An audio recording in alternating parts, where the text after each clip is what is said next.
Zee 24 तास एक पाऊल पुढे।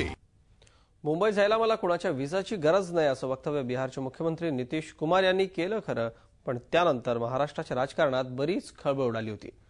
प्रत्येक पक्षानं आपापल्या राजकीय सोयीप्रमाणे भूमिका घेतल्या, तसंच एकमेकांचं उट्ट काढण्याची संधीही या निमित्तानं साधून घेतली। बिहार दिनाच्या मुंबईतील कार्यक्रमाला मी उपस्थित राहणारच। देशातील कुठल्याही भागात मी जाऊ शकतो, त्यासाठी मला व्हिसाची गरज नाही। बिहारचे मुख्यमंत्री नितीश कुमार यांच्या याच वक्तव्यामुळेच महाराष्ट्रात नव राजकीय वादळ घोंगावू लागलेलं होतं। पुन्हा मराठी विरुद्ध परप्रांतीय असा संघर्ष पेटणार तर नाही ना, अशी शंका व्यक्त केली जात होती।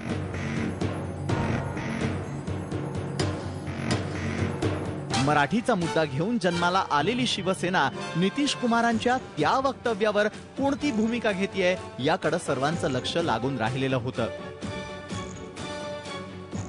पण भाजपशी असलेल्या युतीच्या राजकीय अपरिहार्यतेमुळे शिवसेनेनं या प्रकरणी मवाळ भूमिका घेतली। मात्र भाजपलाही टार्गेट करण्याची संधी शिवसेना नेत्यांनी सोडली नाही।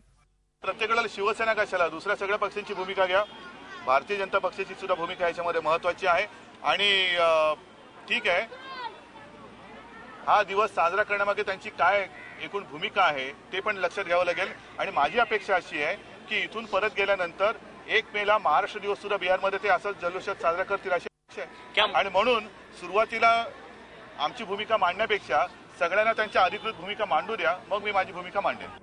बिहारमध्ये भाजपची नितीश कुमारांशी युती असल्यामुळे नितीश कुमारांना थेट टार्गेट करण्याची राजकीय खेळी शिवसेनेला खेळता आली नाही। पण महाराष्ट्र नवनिर्माण सेनेनं थेट नितीश कुमारांनाच आव्हान दिल्यामुळे राजकारण तापणार अशी शक्यता वर्तवली जात होती। याच्या पुढे असल्या कुठच्याही गोष्टी करायच्या असतील तर महाराष्ट्रामधल्या मराठी माणसाचा व्हिसा घेतल्याशिवाय बाहेरच्या प्रांतातल्या लोकांना इथे महाराष्ट्रामध्ये काहीही करता येणार नाही। शरद पवारांनी मात्र बिहार दिनाचं समर्थन केलं होतं। या देशात कुठल्याही राज्यात कुठल्याही विभागाचा किंवा राज्याचा एखादा दिवस आनंद या निमित्तानं साजरा करण्याचा भूमिका कोणी घेतली तर त्याला विरोध असता कामा नये। आणि कारण शेवटी हे राज्य देश हा एक आहे, सगळ्यांचा आहे। बिहार दिनाच्या निमित्तानं वाद रंगला खरा, मात्र तो जास्त ताणला गेला नाही। नितीश कुमारांना आव्हान देणारे राज ठाकरे यांचा विरोध 24 तासही टिकला नाही। बिहार दिनाच्या निमित्तानं सांस्कृतिक कार्यक्रमाचं आयोजन केलं जाणार असेल तर आपला त्याला विरोध असणार नाही असं सांगत मनसे प्रमुखांनी नवी भूमिका मांडली। आणि मला असं वाटतं की आता तरी या क्षणाला नितीश कुमारांचा उद्देश तुम्हाला दिसत नाहीये। मी काल पण सांगितलं होतं की बिहार सारख्या ठिकाणी एक सरळ काम करणारा माणूस दिसतोय। त्यांना हे कुठून सुचलं मला माहिती नाही, परंतु एक चांगलं काम करणारा माणूस आहे आता।